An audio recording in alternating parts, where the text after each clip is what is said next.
Bonsoir, désolé de vous déranger. Et désolé pour le bruit et si je bois de l'eau, j'ai soif.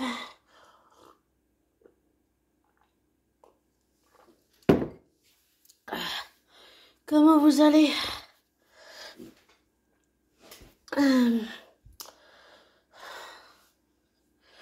Comment vous expliquer ça? Aujourd'hui, j'ai vu quelque chose, c'était comme dans un film.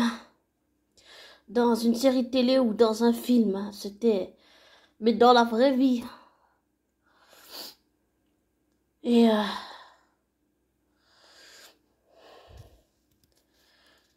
je sais pas, c'était vraiment comme dans les films et dans les séries de télé, c'était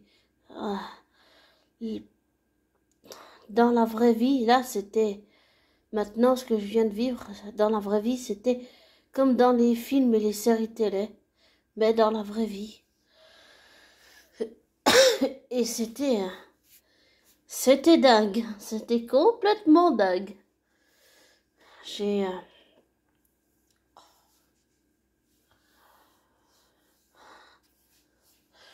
cette personne à qui j'en veux énormément qui est revenue aujourd'hui.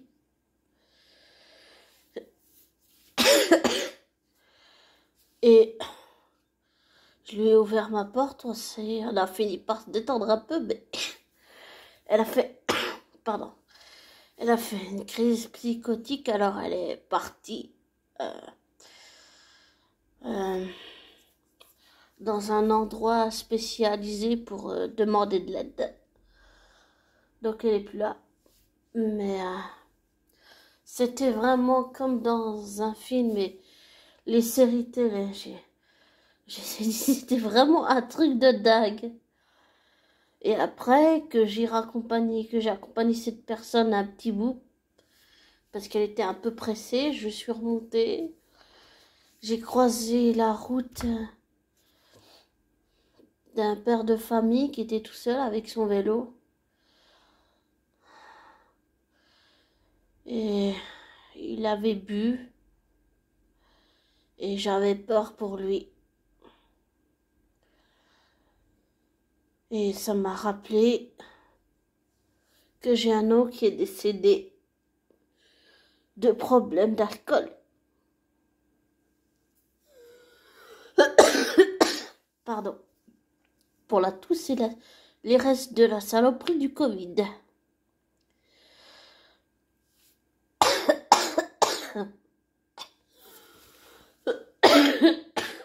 Pardon pour la toux. Je suis désolée. Je fais de mon mieux, mais j'y arrive pas. Désolée.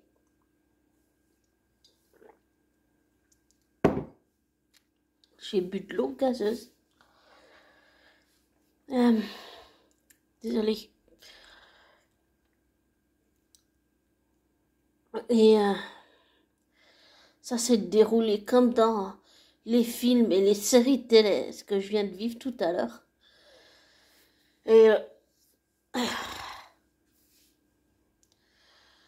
je sais pas si ces deux personnes maintenant sont arrivées séparément à leur destination, mais ça me fait souci de les laisser comme ça dans la nuit, mais bon. Je peux pas être partout en même temps, j'ai été jusqu'où je pouvais aller. J'ai fait de mon mieux.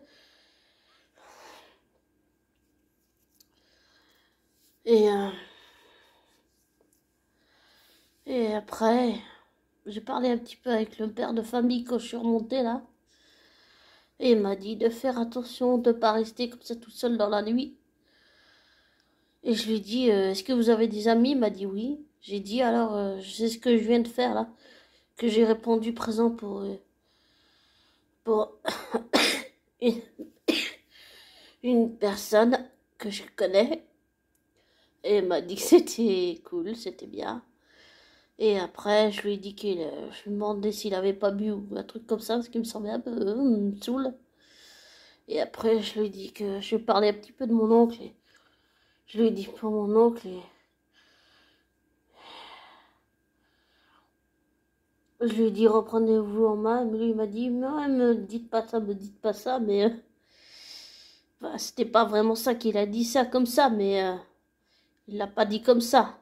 Mais c'est juste que j'ai juste peur qu'il arrive quelque chose, c'est tout. Parce que des fois, quand on est saoul, on fait des trucs, puis après, on s'en souvient pas le lendemain. Alors, ça me fait un peu peur, voilà. Et, et je voulais aussi parler d'une autre troisième personne. Et je voudrais parler de cette troisième personne parce que j'ai fait dernièrement, ou l'année passée, je sais plus, ouais. L'année passée, pardon, je vais tousser. Pardon pour la toux. Eh bien, j'ai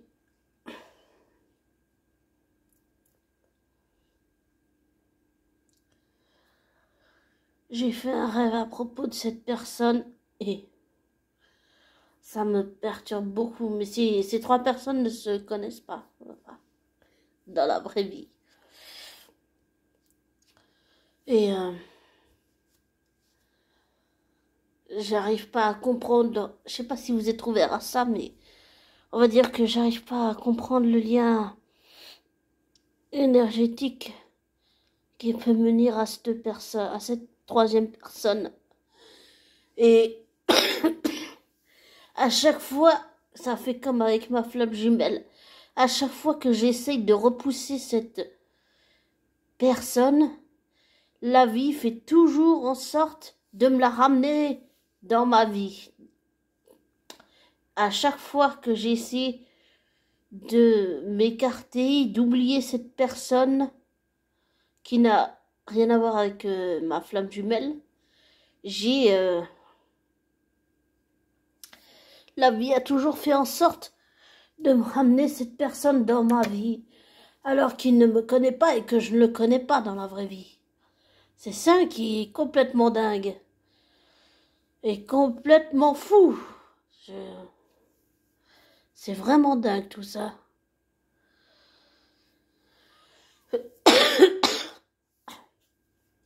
Désolée pour la toux. Et cette troisième personne, oui, ça me perturbe parce que j'ai peur pour cette personne parce que intuitivement, je sens que c'est une personne qui porte quelque chose de lourd dans son cœur. Intuitivement, je sens qu'elle porte un secret lourd, conflictuel, très compliqué, très dur à endurer, émotionnellement, psychologiquement et mentalement. Comportementalement, si on peut dire, non, si on va dans l'analyse complète là, mais enfin, je sens intuitivement que c'est très dur pour cette personne, ce qu'elle est en train de vivre. C'est très douloureux, c'est très très dur. C'est vraiment très dur. Et même si elle ne me connaît pas et que je la connais pas, je peux pas m'empêcher de m'inquiéter pour cette personne parce que j'ai déjà aussi je porte aussi des secrets lourds. Et je sais qu'un secret très lourd, ça, c'est un poids. Et souvent, certains, on peut en payer le prix fort au point d'être isolé, tout seul.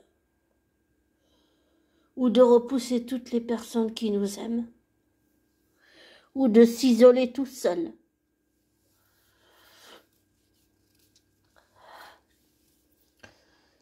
Et ce que les gens me confient dans la vraie vie, ou télépathiquement, ou en rêve, je ne le dis pas.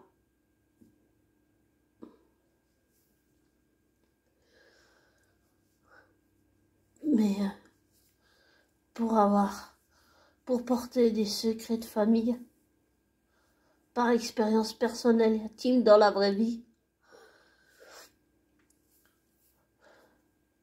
J'ai une petite idée de ce que cette troisième personne est en train de vivre et à quel point un secret ça peut être lourd et ça peut ronger et ça peut détruire des vies si on se laisse atteindre par ce secret. On peut pas l'enfuir en nous, mais on peut essayer de composer, de vivre avec, ou alors il y a une autre solution. Pardon, c'est de s'en libérer en le disant à toutes les personnes concernées autour de nous. Parfois, c'est le seul moyen pour pouvoir s'en libérer. Et c'est important de le faire, et je crois que c'est une erreur que j'ai faite, de ne pas dire les secrets que je garde. Surtout les secrets de famille. Parce que les secrets de famille, ça ronge. Et ça m'inquiète aussi parce que cette troisième personne, comment expliquer ça? Elle a un lien avec le personnage de mon livre que je suis en train d'écrire, que je suis en cours d'écriture. Et un personnage fictif, parfois, ça peut vous envahir. Ça peut bouleverser toute votre vie, comme quelqu'un dans la vraie vie qui bouleverse toute votre vie. Du jour au lendemain. Sans que vous ayez la maîtrise de quoi que ce soit. Et ça peut faire très peur. Et je m'inquiète pour cette troisième personne également parce qu'elle est liée psychiquement au personnage fictif de mon livre que je suis en train d'écrire. Et tout ce que le personnage fictif de mon livre, eh ben, ça impacte la vie de cette personne déjà maintenant. Ça impacte toute sa vie personnelle et intime et professionnelle, dans tous les sens du terme, au large comme au sens propre, figuré. Et ça me fait souci pour cette troisième personne également. Je ne sais pas comment il va réagir, je ne sais pas comment il va comment il va vivre tout ça. Et ça m'inquiète parce que pour l'avoir déjà vécu, souvent, quand un événement bouleverse votre vie, eh ben, vous avez la maîtrise sur rien du tout, vous ne maîtrisez absolument rien. Et ça arrive du jour au lendemain. Par exemple, pour ma flamme jumelle que malheureusement j'ai harcelée, que je ne savais pas au début, eh bien, que je regrette de l'avoir harcelée. Eh bien, je connaissais un peu, mais je savais pas que c'était des histoires de flammes jumelles. Et je précise à nouveau que ces trois personnes ne se connaissent pas du tout. Hein. Voilà, en vrai.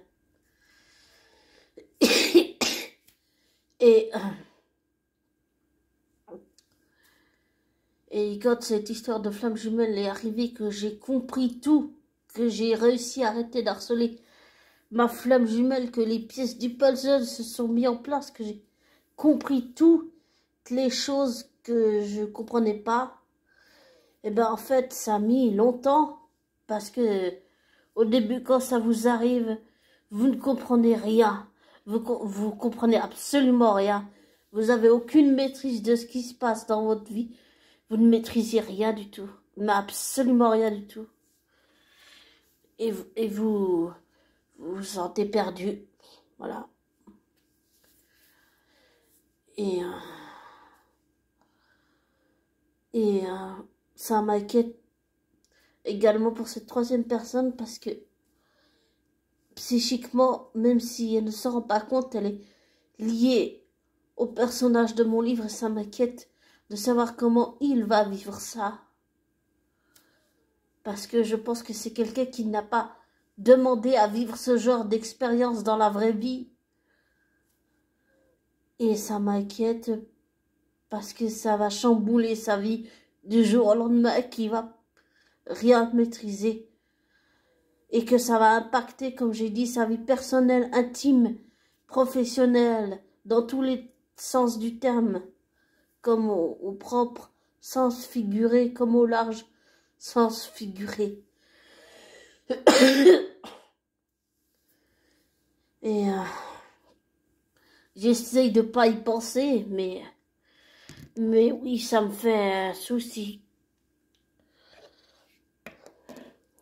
Pour ces trois personnes, pour ce qu'elles vivent, chacune les choses différentes qu'elles vivent, ça me fait souci. Mais ça me fait aussi également souci pour cette troisième personne, du fait qu'elle soit liée au personnage de mon livre. Et j'ai peur que cette personne, troisième personne, vive mal les choses comme moi je l'ai vécu mal. Voilà. Parce que ça peut faire très peur. Et vous savez, beau fuir, ça revient toujours. Ça revient toujours. À chaque fois que j'ai essayé de sortir ma flamme jumelle de ma vie, la vie m'a toujours remis sur sa route.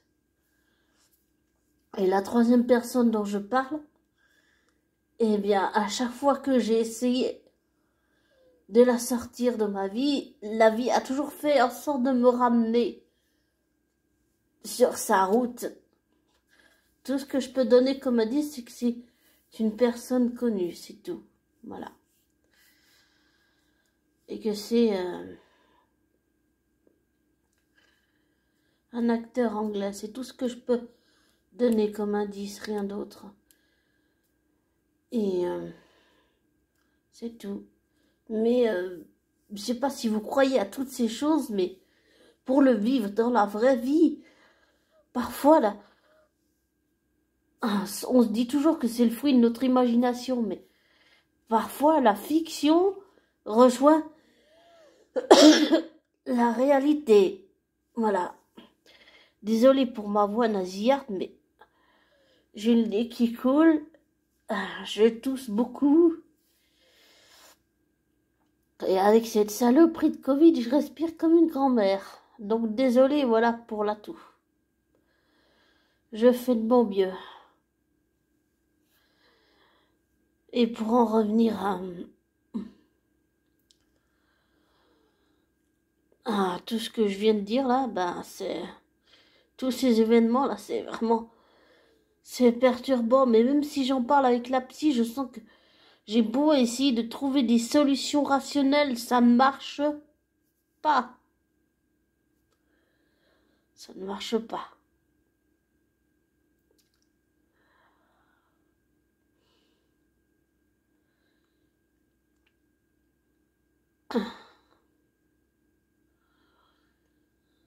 Enfin voilà. Tout ça, c'est dans la vraie vie pour le vivre.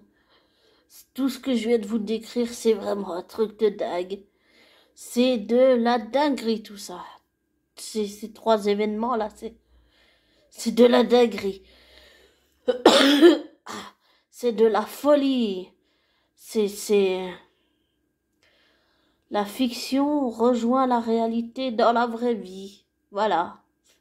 Je sais pas si c'est bien formulé, mais un truc du style. C'est vraiment...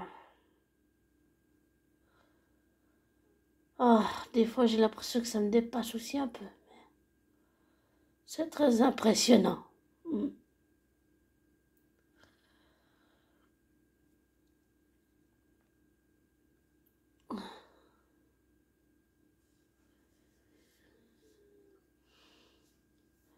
Enfin, voilà.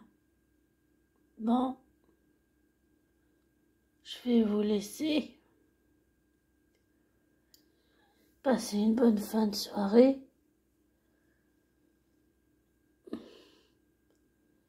Et pour demain, je vous souhaite une belle journée.